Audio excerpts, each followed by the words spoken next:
Sebelum Indonesia merdeka, secara singkat, Indonesia dijajah dimulai dari Portugis saat pertama tiba di Malaka pada tahun 1509. Di saat itu, Portugis menguasai Malaka berhasil pada 10 Agustus 1511 dalam pimpinan Alfonso de Albuquerque. Setelah menguasai area Malaka, penjelajahan Portugis yang ingin menguasai Indonesia ke Ternate dan Madura. Untuk bangsa Indonesia melakukan berbagai perlawanan terhadap Portugis. Salah satu perlawanan yang menonjol adalah dari Fathahillah, berasal dari Demak dan berhasil merebut Sunda Kelapa dari Portugis. Sebelum Indonesia merdeka, secara singkatnya, pada saat masa penjajahan Portugis berakhir pada tahun 1602 setelah Indonesia dimasuki oleh Belanda. Belanda masuk ke Indonesia, Banten dalam pimpinan Cornelis de Houtman. Pada saat itu, Belanda berkeinginan membentuk VOC yang menguasai rempah-rempahan di Indonesia pada tahun 1602. Karena pasar dikuasai oleh Tionghoa dan Inggris, kantor VOC berpindah ke Sulawesi Selatan. Di Sulawesi Selatan sendiri, VOC mengalami dapat perlawanan menjadi dari Sultan Hasanuddin. Berbagai perjanjian dibuat yang salah satunya adalah Perjanjian Bungaya. Akan tetapi, Sultan Hasanuddin pun melanggar perjanjiannya dengan Belanda. Setelah itu, mereka berpindah-pindah tempat sampai di Yogyakarta. Di Yogyakarta, VOC mendatangani perjanjian Giyanti yang isinya Belanda mengakui Mangkubumi sebagai Sultan Hamengkubuwono yang pertama. Perjanjian ini membuat pecah kerajaan Mataram yang sampai sekarang menjadi Kesultanan Surakarta dan Kesultanan Yogyakarta. Maka dari itu, VOC dibubarkan pada 1 Januari 1800 setelah Belanda kalah dari Perancis. Pada masa itu, membuat pecah kerajaan Mataram yang sampai sekarang menjadi Kesultanan Surakarta dan Kesultanan Yogyakarta. Maka dari itu, VOC dibubarkan pada tanggal 1 Januari 1800 setelah Belanda kalah dari Perancis. Pada masa itu, usai VOC dibubarkan, penjajahan Belanda tidak berhenti sampai di situ saja. Belanda sendiri menunjuk Herman William Daendels sebagai Gubernur Jenderal Hindia Belanda. Pada masanya, masyarakat Indonesia dipaksa untuk bekerja membuat jalan dari Anyer sampai Panurukan. Masa ia juga tidak lama, ia digantikan oleh Johannes van den Bosch. Ia menerapkan sistem tanam paksa. Sistem tanam paksa ini, tiap desa diharuskan menyisihkan sebagian tanahnya untuk ditanami komoditas ekspor khususnya tebu, nila, dan kopi. Hasilnya akan dijual kepada pemerintah kolonial dengan harga yang sudah dipastikan sebelumnya, sebanyak 20%, dan hasil panen diserahkan kepada pemerintah kolonial. Belanda menguasai Indonesia selama 350 tahun. Pemerintahan Belanda di Indonesia digantikan oleh Jepang. Pada saat Belanda menyerang, mereka menyerah tanpa syarat kepada Jepang dengan melakukan perjanjian Kalijati pada tanggal 8 Maret 1942.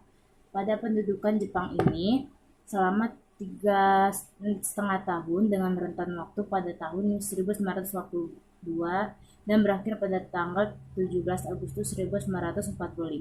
Pada saat Indonesia yang angkat bangkit dari penjajahan yang terus-menerus di Indonesia. Dari Jepang sendiri, selama pemerintah membentuk beberapa organisasi yang dibuat Jepang, salah satunya adalah PETA, Pembela Tanah Air, Putra, Heiho atau Tentara Pembantu, dan lain-lain. Pemerintahan Jepang Indonesia berakhir setelah Jepang kalah dari tentara sekutu pada saat Perang Dunia Kedua. 2 kota di Jepang, Hiroshima dan Nagasaki, dibom oleh tentara sekutu. Setelah mendengar adanya kekalahan Jepang, dibentuklah sebuah badan yakni BPUPKI atau Dokuritsu Zunbi Kosakai yang diketuai oleh Dr. Rajiman Widyoningrat. Nama BPUPKI menjadi PPKI atau Dokuritsu Zunbi Inkai untuk lebih mengesankan keinginan Indonesia merdeka. Soekarno-Hatta selaku pimpinan PPKI dan Dr. Rajiman Widyodiningrat selaku mantan ketua BPUPKI diterbangkan ke Dalat, Vietnam untuk bertemu Marsekal Tauci. Mereka dikabarkan bahwa pasukan Jepang sedang diambang kekalahan dan akan memberikan kemerdekaan kepada Indonesia. Namun pada tanggal 10 Agustus 1945, Sultan Syahrir telah mendengar kekalahan Jepang melalui Radio Republik Indonesia atau RRI. Para pejuang bawah tanah siap-siap untuk memproklamasikan kemerdekaan Republik Indonesia dan menolak kemerdekaan Republik Indonesia sebagai hadiah dari Jepang.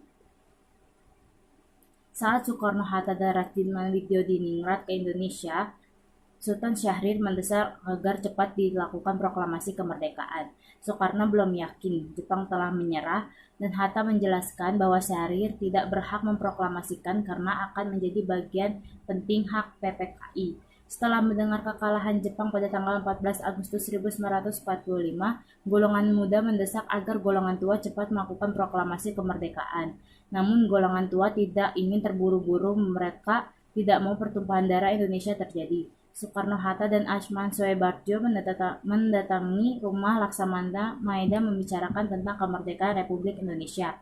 Pagi hari sekitar jam 10 pagi, tepat pada tanggal 16 Agustus 1945, Soekarno tidak muncul, jadi tidak bisa dilaksanakan proklamasi. Peserta rapat sendiri tidak tahu atas terjadinya peristiwa yang menimpa mereka, yaitu peristiwa Rengas Dengklok adalah peristiwa penculikan terhadap Soekarno-Hatta oleh golongan muda untuk mempercepat pelaksanaan proklamasi. Setelah kembali ke Jakarta sepulangnya dari Rengas Dengklok, Soekarno dan Hatta menyusun teks proklamasi di rumah Laksamana Maeda yang dibantu oleh Ashman Soebardjo dan disaksikan oleh Sukarni, B.N. Dyah Sudira, dan Sajuti Melik. Teks proklamasi ketika Sayuti Melik. Setelah konsep selesai, Sayuti Melik mengetikkan naskah tersebut. Teks tersebut akhirnya dibacakan pada hari Jumat tanggal 17 Agustus 1945. Pada awalnya pembacaan proklamasi akan dilakukan di lapangan Ikada, namun berhubung alasan keamanan dipindahkan ke Jalan Pangangsaan Timur 56, kediaman Soekarno.